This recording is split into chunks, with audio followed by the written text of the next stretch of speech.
But the internet means that those things can be outed, and that's great. That's very, very good. But there are limits. The speed of the technology can be at odds with the reflective nature of faith and religious law. I think the most important idea in all of Judaism is the Sabbath.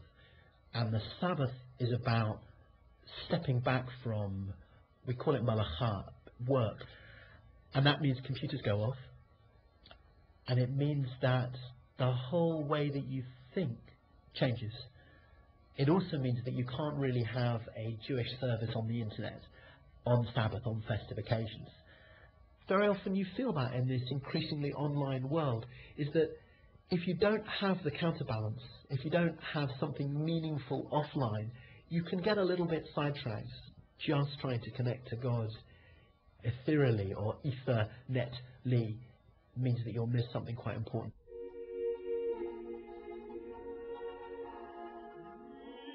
There are other restrictions in law for other faiths. In the Catholic Church, for example, sacraments can't be dispensed through the computer screen. Father Peter Scally is a Jesuit priest. A lot of what people do as Christians can be helped by the internet. You can kind of resource you, I think, for your Christian life, so you can find inspiration and information. It can help you to pray. But I think there probably are limits. In the Catholic Church specifically, because of canon law, there are certain very specific limits about what you can and can't do. A confession can't be on the phone, and it can't be on the internet either. Canonically speaking, it can't be official in that way. But I think there are general limits that would apply to any faith. Most faiths involve some kind of coming together with other people, which has got to be important. Maybe the limits haven't been explored fully, because there's actually an awful lot of interaction with other people you can do on the internet. People can have very serious discussions and quite positive discussions. They can have genuine sharing, very deep sharing. And I wouldn't want to put that down, and in fact I would encourage it. There are a lot of people who want to discuss, and people of faith who want to use this interactive kind of possibilities to deepen their faith, and there's nothing to be scared of. It occurs to me that religion online could be compared to a relationship. You wouldn't get the touch, the physical intimacy, and the power of the unspoken moments before you decide who's going to do the washing up. For me, that's where the limitations are.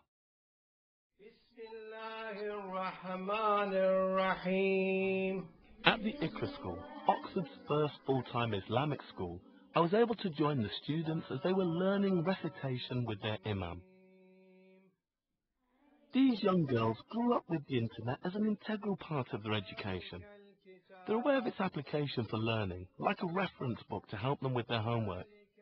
But they're also conscious of its dangers, misinformation, miseducation. I sometimes use the internet to go on websites to learn how to read the Quran. For kids my age, reading the Quran is something that they kind of struggle. So when you use the internet, you can go there and it reads for you, and you can press stop or play to repeat after it. And it sometimes has the meaning so you can understand it as well. And what about using the internet for things like prayer times or when to begin or break your fast? You can usually find websites that are specifically put there for these sort of things. And it's also useful, like, if you're out of your town, it's just way much easier to just go on your laptop to find out the prayer time there, so it's really useful. What would you say is the thing you use it for on the most regular basis? Oh, I mostly use YouTube to listen to nasheed. Who is Allah? Who is Ar-Rahman? Who is Al-Mannan? Well, it's like a song, but it talks about our religion. But then it's different from music because we're not allowed to use instruments except drums. And basically, yeah, you sing about your religion and your prophets and your gods as well.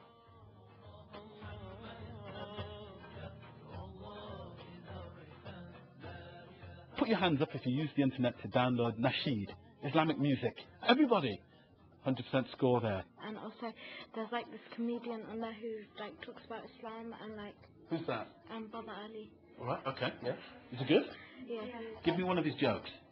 They're rather long. He just makes his videos fun. Oh, right, like, okay. so you're not like bored to death. All right, okay, good. When you look up important points, it's very important, like, the detail you're looking at is correct.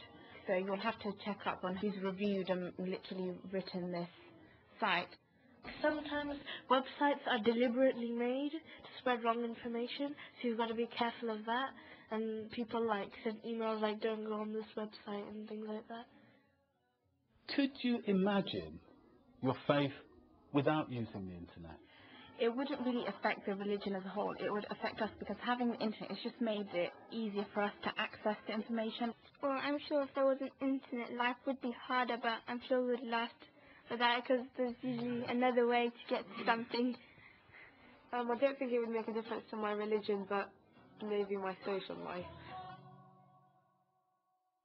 Dr. Ramsey, you're an imam and director of this school. We know that the internet is used a lot by young people. It's as natural as breathing for many of them. Do you ever worry that they'll start to use the internet and substitute it for getting advice from an imam or even going to the mosque? As I can see it, the world goes in this way because the people are very busy at the moment and they haven't got the time. They open the internet and pick and choose. Of course, Islam is not just a pick and choose anything they want. It has to be authenticated with the scholar. And in this way, I would think Islam is changing. Does it worry you? Of course it's worrying me because people read a couple of books, they go to internet for a few hours, they think they are scholars, and they do not follow the real authentication of Islam, and they go, they choose, they take, and this is a worrying for the Islam, but you may not be able to stop it.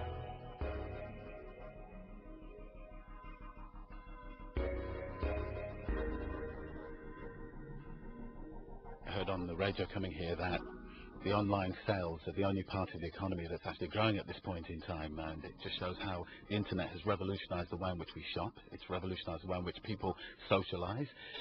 Will it revolutionize the way we do religion? Already you find that people are better informed because of the internet. More and more parishioners, for instance, will say, oh yes, I heard about that, or I googled that. In terms of spreading information, I think we could say it's a democratized society. And the more globalized response to religious events and ideas and changes, all of these things are kind of in process. And what it's going to then imply for the shape and character of religions in the future, I think we've yet to discern.